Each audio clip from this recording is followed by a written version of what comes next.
जय हिंद दोस्तों, मैं महेंद्र शर्मा स्वागत करता हूं वन वर्ल्ड हिंदी में आपका। उम्मीद करता हूं आप खुश और स्वस्थ है। दोस्तों आइए दिखाते हैं पाक मीडिया की एक और लेटेस्ट डिबेट, जिसमें कैसे अब ये हिलाली इमरान खान को प्रोटेक्ट करने के लिए अपनी दलीलें और अपनी बकवासें मीडिया पे आके बैठने लग गया। जबकि इसके ही एक पैनलिस्ट ने इससे पूछ लिया कि अब इमरान खान को प्रोटेक्ट करने के लिए हिलाली किसी भी स्तर पे जा सकता है, क्यों ना हिलाली को इमरान खान की जगह बिठा दिया जाए। क्योंकि पाकिस्तान की सरकारों ने पाक अवाम का हमेशा से खून चूसा, लेकिन इनकी चमचागिरी करने के लिए मीडिया पे आके एक से एक अब अपने आप को अव्वल दर्जे के चमचे प्रोटेक्ट करते रहते हैं। क्योंकि इमरान खान की सरकार जो आज फेल है पाकिस्तान में महंगाई को कंट्रोल करने में और आईएमएफ के कर्जों को वापसी देने में या दूसरे देशों को कर्जे वापसी देने में कहीं ना कहीं, तो ये हिलाली जैसे चमचे आके अपना माहौल बनाते रहते हैं और चमचागिरी करते रहते हैं। तो दोस्तों देखिए ये डिबेट और कमेंट में अपनी प्रतिक्रिया जरूर दें।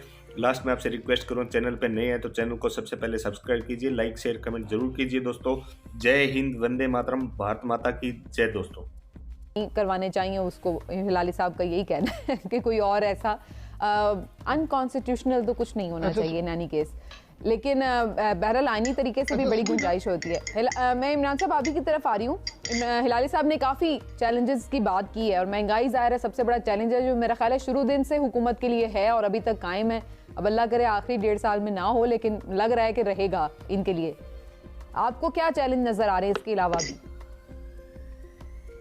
मुझे तो लगता है कि वज़ीर-ए-आज़म इमरान खान साहब को चाहिए कि इदारा शुमारियात पाकिस्तान को बंद कर दें और हिलाली साहब से कहें कि ये आके बताया करें कि मुल्क में महंगाई बढ़ी है या कम हुई है। देखें, सरकारी इदारे कहते हैं महंगाई बढ़ गई है। अगर मैं इदारा शुमारियात की रिपोर्ट सामने रखूं और आपको ये बताऊं कि सरकारी रिपोर्ट के मुताबिक इस वक्त सूरत हाल ये है कि दिसंबर 2020 के मुकाबले में दिसंबर 2021 का अगर आप मुआवजा करें तो महंगाई की शरह में 12.3% इजाफा रिकॉर्ड किया गया है। इसी तरह एक साल में शहरों में जो 12.7% और देहात में 11.6% महंगाई रिकॉर्ड की गई है। हिलाली साहब ने अभी आलू, प्याज और टमाटर की बात की, तो 2021 में मैं सिर्फ इनको ये याद कराना चाहता हूं कि कुकिंग ऑयल की कीमत में 59 रुपये 30 पैसे, घी की कीमत 56 रुपये 30 पैसे, दाल मसूर 33 रुपये 50 पैसे और जो है गोश्त 20%, चना 20%, आटा 19% और गंदम की कीमत में 14.6% महंगाई जो है ये सरकारी दादोशुमार के मुताबिक हुई है। यानी जब आपका कुकिंग ऑयल की बात अलग है। सर सुन लेना हिलाली साहब, अब मेरी बात मुकम्मल हो लेने दें। यानी कुकिंग ऑयल और घी जब आप देखेंगे 59 और 56% से ज्यादा महंगा हो गया। इसके अलावा दूध 14.4%, लोबिया 14.2%, गुड़ 14%, कपड़े धोने का साबुन, चीनी, ये सारी चीजें, और सबसे बढ़ के बिजली की कीमत में 59.3% इजाफा हुआ। जब ये सारी चीजें हुकूमत खुद करती हैं, मानती है, तो फिर महंगाई की सूरत हाल का होना। और फिर मैं आपको एक और बात बताऊं, मेरे नज़दीक हुकूमत का सबसे बड़ा मसला क्या है? मेरे नज़दीक हुकूमत का सबसे बड़ा मसला ये है कि हुकूमत अपनी गलतियों से अवाम के लिए जो मसाइल पैदा हुए हैं उनको मानने को तैयार ही नहीं है। हुकूमती सफ़ों में बैठे साइंसदान इस तरह की बातें करते हैं कि वो अपने वज़रा की और अपनी हुकूमत की खराब कारकर्दगी को बेहतर साबित करने के लिए कि जनाब हम तो बेहतरीन हमने कारकर्दगी दिखाई है, अवाम के जख्मों पर मजीद नमक पाशी। ठीक है, तो इदराक ही नहीं, तो आपको लगता है यही है कि ये ओवरऑल एक महंगाई ही सबसे बड़ा चैलेंज रहेगी? ठीक है, ये आपका पॉइंट ऑफ व्यू है। हिलाल साहब इस पे शॉर्ट सा कमेंट कर लें। आज मैं इकोनॉमी में बहुत ज्यादा बात नहीं करना चाह रही, हमारा टॉपिक वैसे इकोनॉमी है नहीं, लेकिन चलिए आप इसको रिस्पॉन्ड कर दीजिए। मैं घी और बिजली की बात नहीं कर रहा हूं, मैं एम्प्रेस मार्केट में कल रात की बात कर रहा हूं। 3 किलो आलू, प्याज, टमाटर 500 रुपये में अगर आपको 15 किलो 12 किलो कुछ मिल जाए, क्या ये कम है? ये ज्यादा है? ये मुल्क महंगा? वो तो फिर इंडिविजुअल एक इंसेंटिव हो सकता है ना। अच्छा चलिए एक सेकेंड, इमरान साहब हमारे साथ ना मोहम्मद मालिक साहब इस वक्त मौजूद हैं और मैं चाह रही हूँ कि मैं जरा उनका भी एक पॉइंट ऑफ व्यू जरूर शामिल कर लूँ। मोहम्मद मालिक साहब सीनियर पर्सनल साहब से मैं सुने हम मोहम्मद मालिक साहब से मैं बड़ा तफसीली सुनना चाहूंगा, लेकिन मैं सिर्फ एक अर्ज करना चाहता हूँ, आलू, टमाटर और प्याज ये केले पक नहीं सकते, इनको पकाने के लिए दूसरी चीजें चाहिए जो बहुत महंगी है। अब मालिक हाँ, साहब की ठीक तरफ है। चले जाते हैं। अच्छा जी, बहरहाल वैसे भी कोई भी इंसेंटिव हो तो ये तो फिर हर किसी का इंडिविजुअल भी इंसेंटिव हो सकता है। हमारे भी पास एक स्टोर है, उसमें लिखा हुआ है 10,000 की ग्रॉसरी करें तो 4 किलो चीनी जो है वो फ्री मिल जाती है। एनीवेज, मोहम्मद मालिक साहब हमारे साथ मौजूद है, तज्जियाकार, और उनसे मजीद बात करते हैं कि क्या चैलेंजेस है हुकूमत को। इसके लिए मालिक साहब बहुत शुक्रिया, आपने वक्त निकाला हमारे लिए आज फिर से। मालिक साहब, सबसे पहले तो ये फरमा दीजिए कि नया साल शुरू हो रहा है, आपको भी बहुत हम नए साल की मुबारकबाद देते हैं, और साथ ही साथ गवर्नमेंट को आप कहाँ खड़े देख रहे हैं? ये गवर्नमेंट पूरा करेगी अपना टेन्योर या फिर ये इलेक्शन ईयर साबित होगा?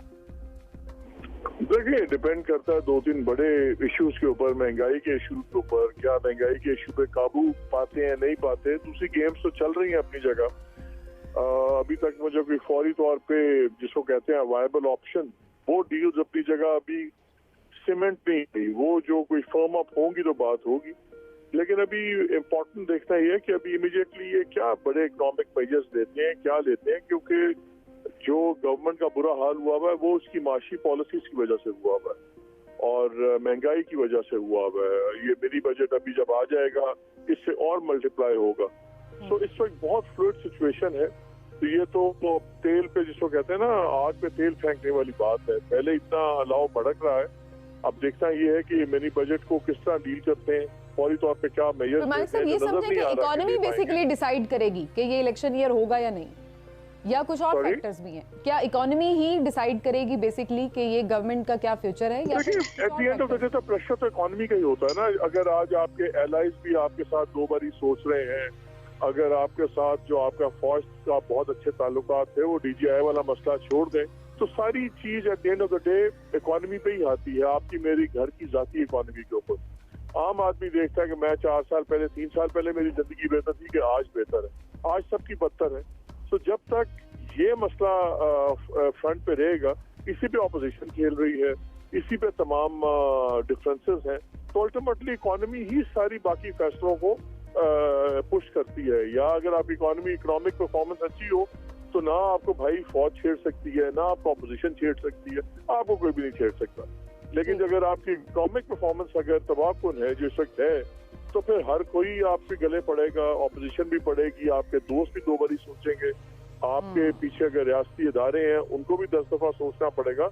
तो at the end of the day हर चीज घूमती तो इकोनॉमी के गिरती है। बिल्कुल ठीक है। अच्छा मालिक साहब, नवाज शरीफ साहब वापस आ सकेंगे आपके ख्याल से इस साल में?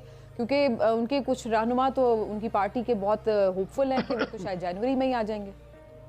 देखिए, एनालिसिस मेरा है कि नहीं आएंगे जब तक बहुत ही क्लियर कट चीज ना हो। और मैं अपने प्रोग्राम में बता भी चुका हूँ, मेरी बहुत उनके करीबी लोगों से बात हुई है। उन्होंने कहा जी ये जो एयाज सादिक साहब और दूसरे लोग बात कर रहे हैं, हमें बिल्कुल अंदाजा नहीं है कि क्यों ये बात कर रहे हैं, क्योंकि जहाँ तक उनके फैमिली के जराये का ताल्लुक है, उन्होंने बिल्कुल इस पे भी किसी किस्म का ना सीरियस डिस्कशन की है, ना फैसला किया। और कौन से वो फैक्टर्स हो सकते हैं? अपनी चॉइस से आएंगे या फिर कंपेल किए जा सकते हैं कि उन्हें वापस आना पड़े? क्योंकि कुछ लोग ये कह रहे हैं गवर्नमेंट के कि जी लीगली उनके लिए पॉसिबल नहीं रहेगा वहाँ पे स्टे करना। नहीं, लीगली अभी जो प्रोसेस है, देखिए उनका 3 स्टेप प्रोसेस है। उन्होंने अपील की हुई है, पहले मैजिस्ट्रेट करेगा डील, फिर उसकी अगर उसके खिलाफ उनके फैसला आता है तो उनका हाई कोर्ट है, उसके बाद उनका हाउस ऑफ लॉर्ड्स है। 3 जगह पे उनकी अपील है, जो आराम से साल प्लस गुजरेगा। तो 1 साल तक उनको कोई फिक्र नहीं है। ऑपोजिशन की स्ट्रेटेजी क्या नजर आ रही है आपको? मार्च हो जाएगा मार्च में, जो 23 मार्च की इन्होंने डेट दी हुई है? नहीं, मार्च फ्रैंकली मुझे नहीं समझ आ रहा कि मार्च इतना 3 माह की बात क्यों बार बार हो रही है। इश्यूज और है। देखिए, असल चीज ये है कि ऑल्टरनेटिव क्या बनता है। ऑपोजिशन का ख्याल ये है कि अगर हम रियासती इदारों से निगोशिएट करें, सब कुछ करें और वो न्यूट्रल हो जाए, बकौल इनके जिसको न्यूट्रलिटी समझते हैं, तो वोट ऑफ कॉन्फिडेंस हार सकते हैं वजीर आजम। और अगर वजीर आजम हारते हैं तो एक दूसरी गवर्नमेंट ज़ाहिर है बनेगी। वहाँ पे एक बहुत बड़ा स्टिकिंग पॉइंट ये है कि जो लोग जो इन तमाम चीज़ों को जानते हैं, समझते हैं, जिनसे हम बातें करते हैं ऑफ द रिकॉर्ड, वो कहते हैं कि एक सबसे बड़ा इशू ये है कि कोई भी रियासती इदारे या एस्टैब्लिशमेंट या दूसरे ये नहीं चाहते कि अगर इमरान खान गिरते हैं तो फिर साथ ही इलेक्शंस हो जाएं 3 माह के अंदर। फिर नवाज शरीफ इनकी पार्टी एक्सपेक्टेड है कि पंजाब में बड़ी अच्छी परफॉर्मेंस होगी, तो वो एकदम कहाँ एकदम एग्जाइल, कहाँ एकदम आए और फिर ट्रक करके स्टेट अगर वो गवर्नमेंट में आ जाते हैं तो वो इतनी भरपूर ताकत में आएंगे कि उनको भी दिमाग खराब हो जाएगा, जिस तरह हर एक इक़्तिदार में होता है। तो वो इतना एक्सट्रीम का स्विंग कोई भी अफोर्ड नहीं करता, इदारे कम अज कम अफोर्ड नहीं करते। वहाँ पे सोच ये है कि चले अच्छा मालिक साहब, इमरान खान साहब हटते भी हैं तो साल 1.5 साल जो रहता है वो जो भी नेक्स्ट गवर्नमेंट बने वो रखें, उसमें आप इलेक्टोरल रिफॉर्म्स कर दें, बाकी चीजें कर दें। एक एक्सट्रीम से दूसरे एक्सट्रीम जाने की बात अटकती है और वहीं पे फंसी हुई है। So let's see how it goes. ठीक जी इमरान साहब। अच्छा मालिक साहब अभी आपने ये कहा कि डिसाइडिंग फैक्टर जो है वो महंगाई होगी और इस तरह की मुआशी सूरत हाल होगी।